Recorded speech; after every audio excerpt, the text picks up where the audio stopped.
माननीय अध्यक्ष महोदय, सर्वप्रथम तो आदरणीय सांसद जी ने ओएस रैंकिंग की बात की। रैंकिंग का नाम क्यूएस है, ओएस नहीं। दूसरा कि जितनी भी अपॉइंटमेंट्स होती हैं उसे महामहिम राष्ट्रपति जी के सुपुर्द किया जाता है, जो सेंट्रल यूनिवर्सिटीज के विजिटर है, और वो सर्च कमेटी जितने भी यूजीसी द्वारा स्थापित मापदंड है उनके आधार पर नाम महामहिम राष्ट्रपति जी के समक्ष प्रस्तुत करते हैं और महामहिम राष्ट्रपति जी सर्च कम सिलेक्ट कमेटी के दिए हुए नामों में से एक नाम को चिन्हित करते हैं। इसलिए इस प्रोसीजर को पूरी तरह से फॉलो किया जाता है। सर्वप्रथम तो सदन में मैं ये कहना चाहूंगी, जहां तक कि स्टेट यूनिवर्सिटीज का सवाल है तो ये अंतर्धीन है प्रदेश की सरकारों की, और संवैधानिक दृष्टि से प्रदेश की सरकारें भी, क्योंकि प्रदेश की यूनिवर्सिटीज में अधिकार गवर्नर्स का होता है विजिटर के रूप में मुख्यतः, इसलिए ऐसी ही प्रक्रिया प्रदेश की यूनिवर्सिटीज में भी अपनाई जाती है।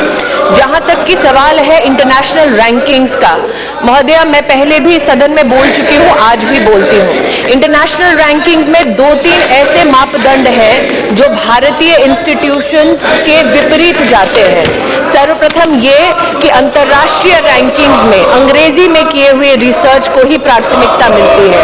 प्रादेशिक भाषाओं में की गई रिसर्च, टिप्पणी या एकेडमिक एक्टिविटीज को महत्व नहीं मिलता।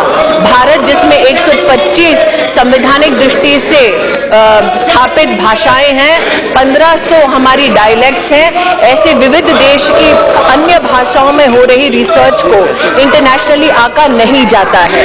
एक और मैं आदरणीय सांसद के सामने विषय प्रस्तुत करना चाहूंगी। इंटरनेशनली जो मापदंड एक इंस्टीट्यूट को रैंक करने के लिए लिया जाता है, उसमें उस इंस्टीट्यूट में पढ़ने वाले कितने छात्र विदेशी हैं, इसका भी बहुत बड़ा महत्व होता है।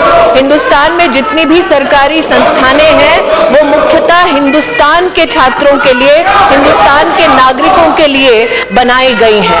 इसीलिए कभी कभी हमारे इंस्टीट्यूशंस को इसका भी खामियाजा भुगतना पड़ता है। भारत की संसद के माध्यम से हमारी यूनिवर्सिटीज का जो इंक्लूसिव नेचर है, जिसके माध्यम से हम जो छात्र गरीब तबके से हैं, जो छात्र आदिवासी तबके से हैं, या हमारे जो दलित बच्चे हैं, उनकी इंक्लूसिविटी जो हमारे विश्वविद्यालयों में पार्लियामेंट द्वारा सैंक्शनड है, इसको भी अंतर्राष्ट्रीय रैंकिंग में मापा नहीं जाता।